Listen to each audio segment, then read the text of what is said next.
Bom dia, boa tarde, boa noite, sejam muito bem-vindos ao MBCV Cast.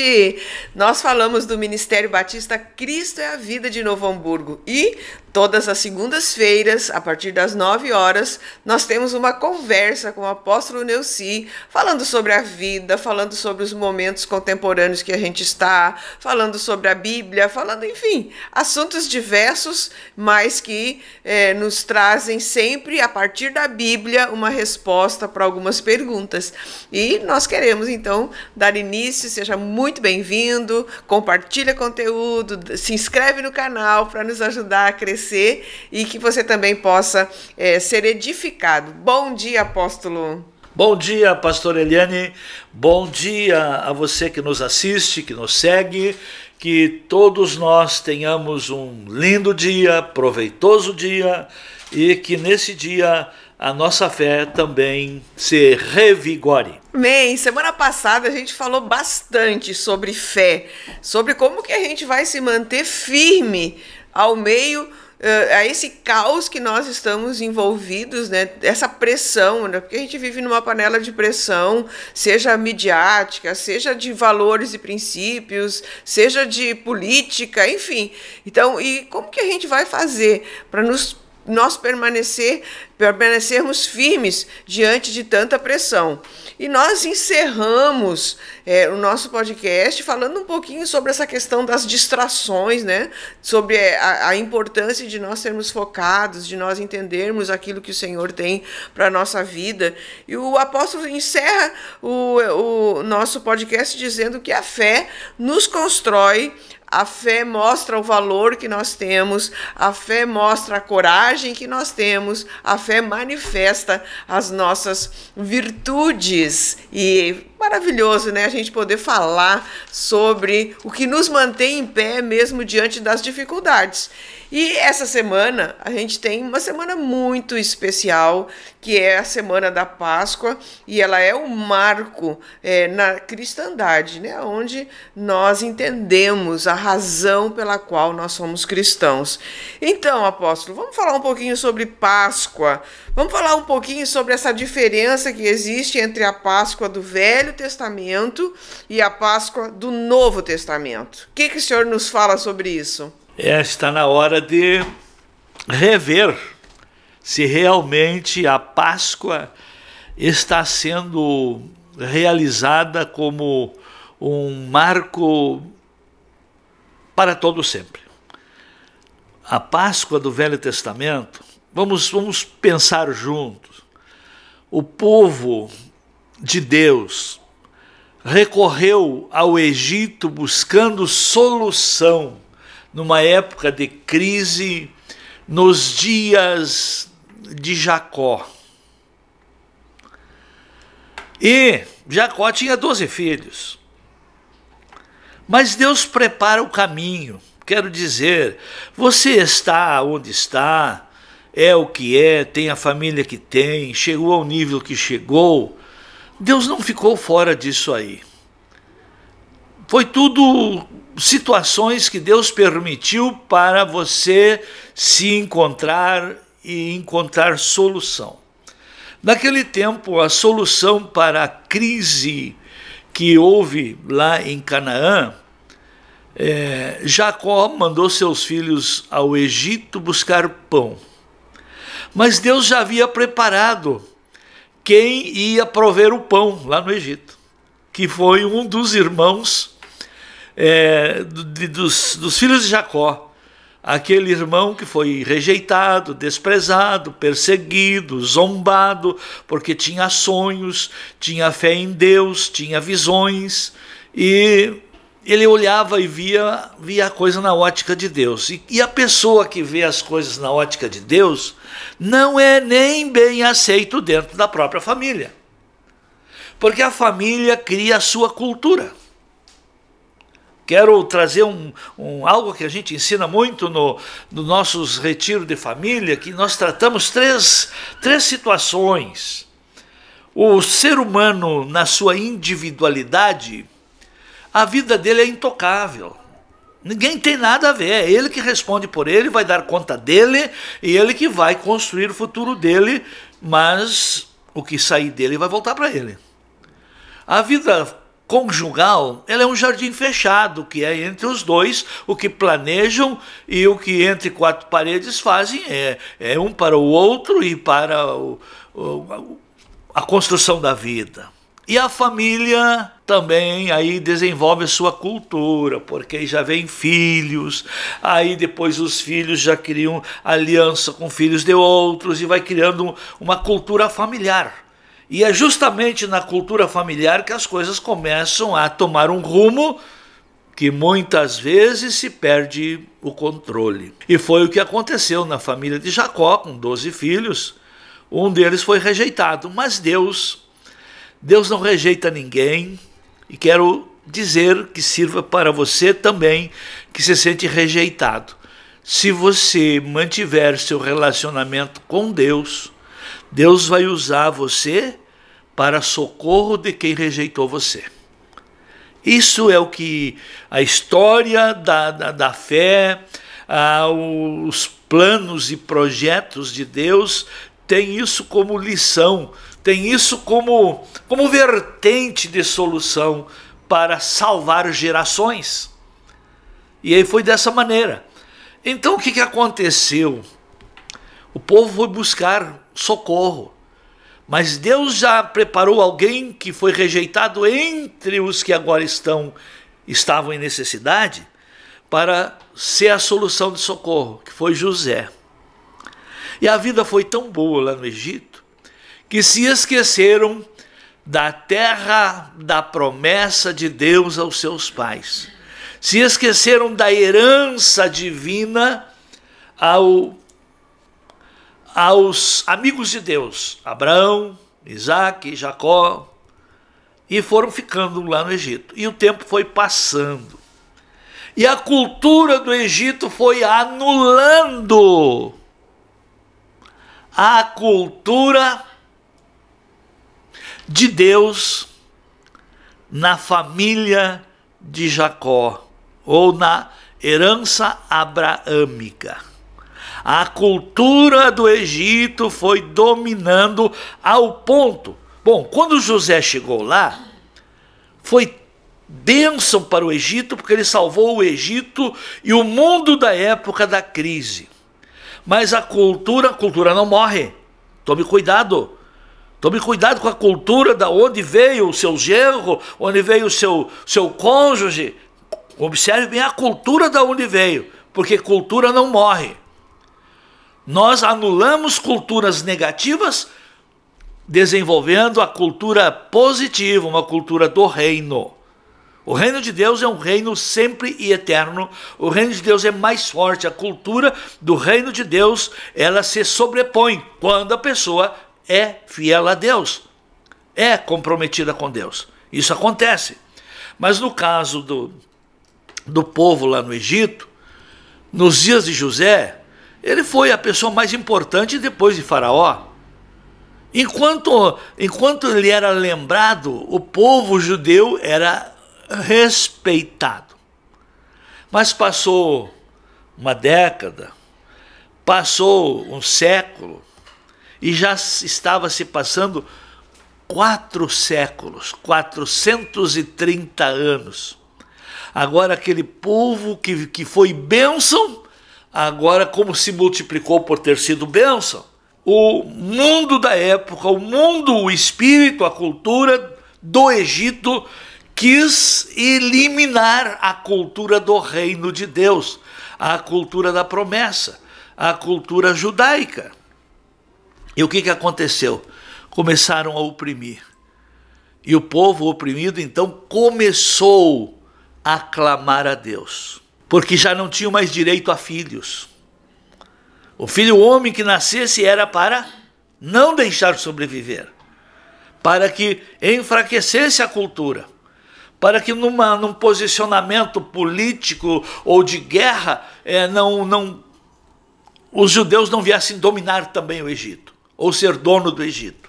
Começaram a enfraquecer, escravizar E então começaram a clamar a Deus. E Deus ouviu. E Deus preservou Moisés. E quero dizer, a solução, Deus sempre dá como semente. Não é, por exemplo, a nossa situação no Brasil não é um governo assumindo vai mudar tudo. Não. Tem que alguém assumir e começar a mudar a cultura. Tem que eliminar a cultura do mal e construir a cultura do bem. E aí nós vemos que Deus usou Moisés, desenvolvendo nele a cultura do conhecimento de como funciona o reinado. E quando ele estava na idade que ele achava que podia ser solução para o seu povo, ele quis agir, mas não era tempo ainda, e ele teve que fugir. Aí ele foi para o deserto e aprendeu a cultura do deserto.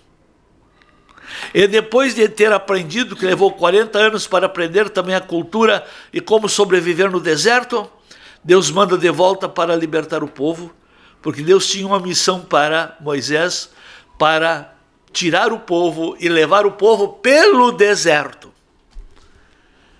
E olha, tirar o povo lá enraizado, já eram como os que nativos nasceram, todos nasceram lá, e só tinham algumas lembranças de Abraão, de Isaac, de Jacó, do chamado de Deus e as promessas de Deus, mas estavam vivendo o Egito, a cultura do Egito. E Deus então fala para eles. Primeiro eles não acreditaram. Aí Deus usou Moisés para operar milagres, para provar primeiro para o seu povo que Deus estava com Moisés. E segundo, para mostrar para o rei Faraó que o Deus de Moisés era mais forte que os deuses do Egito. E aí vocês conhecem toda essa história. Teve que operar 10 milagres para o povo de Deus e 10 pragas para os egípcios. Tudo isso aconteceu. E a última praga para o Egito era que Deus estaria matando todos os primogênitos, do humano aos animais. Mas que Deus também, naquela noite de horror que estaria acontecendo, do palácio à choupana, todos perdendo o seu primogênito, não importava a idade, o primeiro que nasceu daquela família, daquela madre, morria, tanto humano quanto animal. Deus então organizou um meio de solução, de salvação, de libertação. Deus estabeleceu a Páscoa, que o povo de Deus que seria salvo, que estaria sendo libertado do Egito, da escravidão, libertado da morte, então teria que imolar um cordeiro e se reunir em família para, naquela noite, vestidos, já com os trajes, com as suas mochilas pronta, celebrando esta janta, essa Páscoa, de noite. Ao anoitecer, era para assar aquele cordeiro, e antes do dia clarear, era para terem comido tudo, todo o cordeiro. E mais, o sangue daquele cordeiro era para estar aspergido nos umbrais das portas de cada casa que estaria sendo libertado do Egito. E assim aconteceu. Cada família, inclusive havia uma sabedoria divina aí, que quando a família era pequena, que não dariam conta de um cordeiro, era para se unir duas famílias, mas que o cordeiro desce para todos aqueles que estavam reunidos. Então foi dessa maneira que Deus estabeleceu a Páscoa, imolando um cordeiro. Naquele cordeiro já estava sendo tipificado a nossa Páscoa de hoje. Jesus, como o cordeiro que foi imolado para garantir a nós a nossa saída desse mundo, a nossa libertação do pecado, a nossa libertação da escravidão, a nossa libertação da morte. Então a Páscoa, ela traz o mesmo sentido. Lá aquele cordeiro que cada família imolou e dele se alimentou, já tipificava Jesus, o Cordeiro de Deus que salva, que tira o pecado, que redime, que garante a libertação. Mas tudo bem, hoje se celebra a Páscoa. Na nossa Páscoa aqui nós vamos pegar um cordeiro, vamos imolar um cordeiro, só para o povo ter a visão como é que era. E também participar do cordeiro na refeição. Mas o verdadeiro cordeiro, Jesus Cristo, já foi imolado. E você, com a sua família, deve participar dele. Saiu do Egito e foi liberto, ou melhor, foi livre do anjo da morte que matou todos os primogênitos, aquelas casas cujo sangue do cordeiro estava na porta, aspergido na porta, e cujo cordeiro estava sendo servido de alimento. Então aquelas casas que estavam se alimentando do cordeiro, quando o anjo da morte entrou no Egito, aquelas casas foram salvas. E ao clarear do dia, cada um tomou o rumo da saída do Egito, rumo à terra da promessa, rumo à herança de Deus que foi dada a Abraão, a Isaque e a Jacó. Então, nós temos que voltar a celebrar a Páscoa. Páscoa não é coelhinho, não é ovos de chocolate. Páscoa, é Páscoa quando o Cordeiro Pascal, Jesus Cristo, faz parte, que alimenta a sua alma, que alimenta o seu espírito, que protege a sua casa e que abre portas de saídas para libertações. Olha, que linda! Uma história, né, compactada, mas quero contribuir um pouquinho, porque o Senhor disse para ele sair com pressa, né, pastor? Pressa mesmo. Sair com pressa, então por isso que eles estavam comendo todos já prontos. Era em pé. Em pé, né? E o pão asmo, segundo a história, ela surgiu dessa situação, porque o pão asmo, ele demora em torno de 15 minutos para ele ser cozido, porque ele é feito em cima de uma pedra e tem que ser virado como se fosse uma panqueca, né? E aí ele vai crescendo e tal. Então, mas ele não deu tempo, porque foi uma coisa de supetão, assim, ó. Eles tiveram que sair, né? Com pressa. Vestidos, cajado na mão. Tá? Sandália nos pés. E mais, e se não derem conta até clarear o dia, o que sobrou era para queimar. Queimar, Mas isso me chama a atenção, o apóstolo, porque quem estuda um pouquinho da história do Egito, né? Quem estuda as culturas do Egito, eles tinham uma porta. E me lembro que o senhor falou, né? Que eles já estavam há tanto tempo no Egito que já estavam aculturados. Eles já estavam vivendo a cultura do Egito quase que na sua plenitude. Eles tinham sido influenciados. Já estavam até a sua raça já estava misturada. Já estava misturado. Então eles possivelmente vestiam como os egípcios, eles comiam como os egípcios, eles viviam como os egípcios, né? E nos egípcios eles tinham uma porta que todas as casas tinham, que era chamada Kaabá.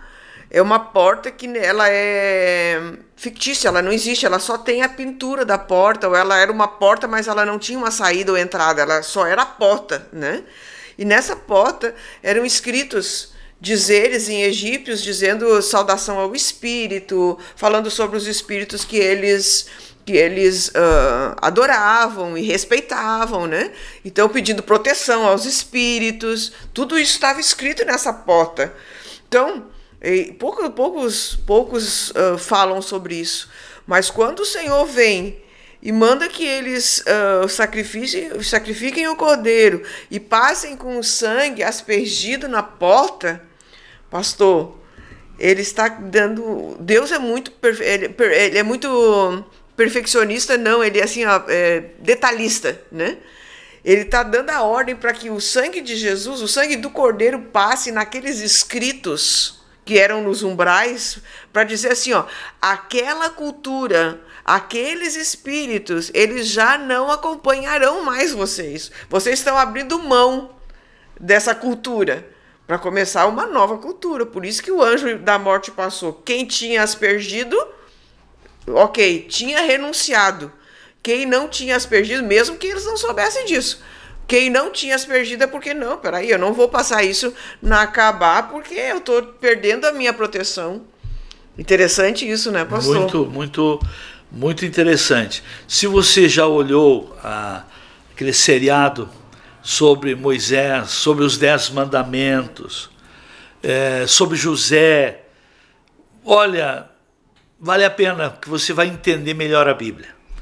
Claro que a gente tem o senso crítico, a gente tem aquela imagem que lá no passado, por exemplo, eu no meu começo da minha fé, até não muito tempo, eu tinha uma imagem que Adão e Eva eram uns dois índiozinhos, tá? Não, a Eva foi a mulher mais bonita da existência da raça humana. Adão foi o homem mais completo, mais sábio, que foi criado por Deus. Não foi ele que catalogou toda a criação de Deus, deu nome a todos os animais. A gente fala muito da sabedoria de Salomão, mas e de Adão? Pelo menos memória ele tinha. Exatamente. Então, a gente acha que as coisas lá do passado eram medíocres, eram tribais, eram, como é que se diz... coisa lá subdesenvolvida. Não, eram mais desenvolvidos do que nós. Nós é que vivemos uma vida tribal. Cada um tem a sua ideologia. Isso é uma tribo, como é que se diz? Uma ideologia tribal. Essas ideologias aí é coisa de tribo. Tribo. Porque não serve para todos. Porque cultura tribal não serve para todos.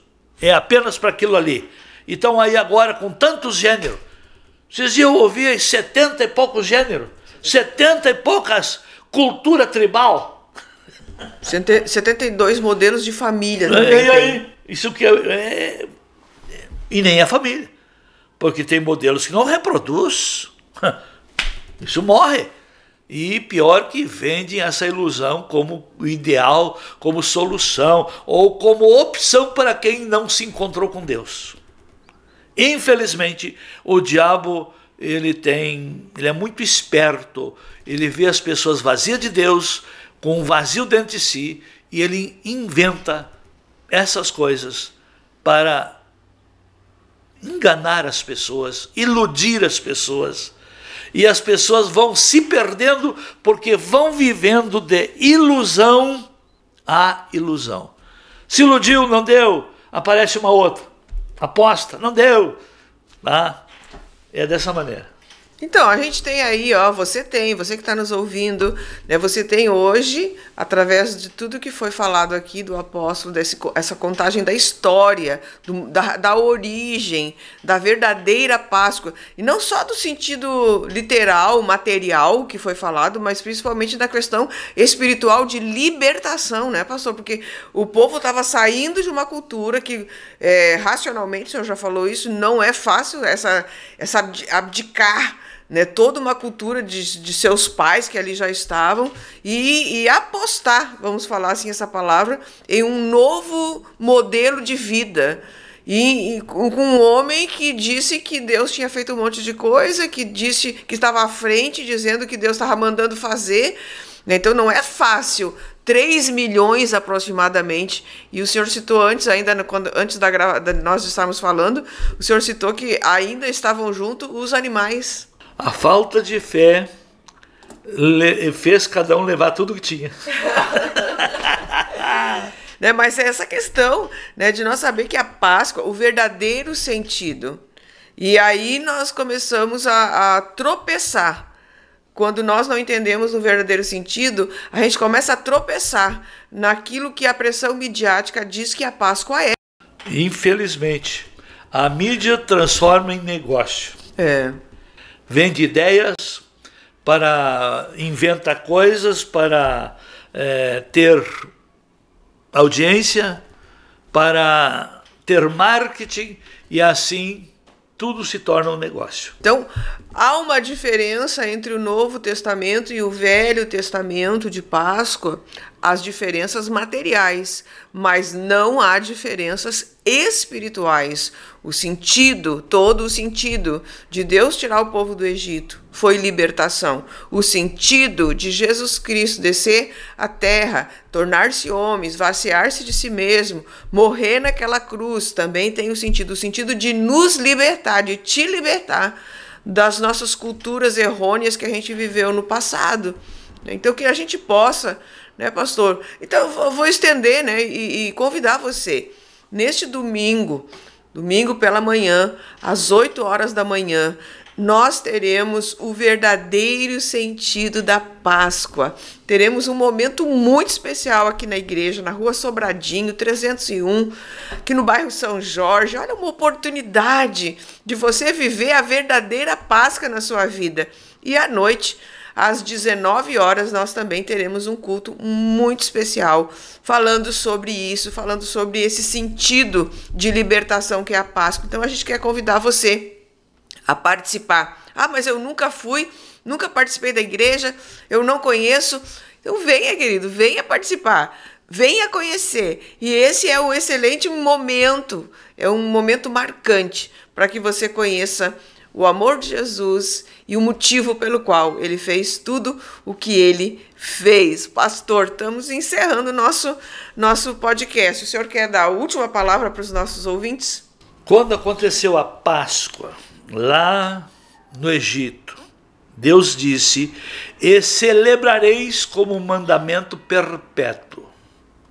Em que dia Jesus foi imolado? Na noite que antecedeu o dia da Páscoa. Que dia Jesus ressuscitou? No domingo de Páscoa. Então a realização da Páscoa tinha o tempo determinado. Jesus, no tempo determinado, foi como cordeiro imolado, no final da tarde, e na manhã, no dia da Páscoa, ele ressuscitou. Então Jesus é o nosso cordeiro. Olha o que Deus fez através desse marco da Páscoa na vida do seu povo. Olha o que o cordeiro pascual pode fazer na sua vida, na sua família, na sua geração ou nos seus contemporâneos, os que fazem parte de você. Jesus é o cordeiro que foi imolado, mas que o sangue dele foi o preço pago para cancelar todo o seu passado. Volte a celebrar a Páscoa com o Cordeiro de Deus, não coelhinho nem chocolate. Deus abençoe. Amém. Vou deixar uma pergunta para a próxima. Pastor, e quando a família não concorda com a nossa maneira de interpretação bíblica, o que a gente faz? Mas é para a próxima. Feliz Páscoa, feliz Cordeiro. Até a próxima semana. Deus abençoe.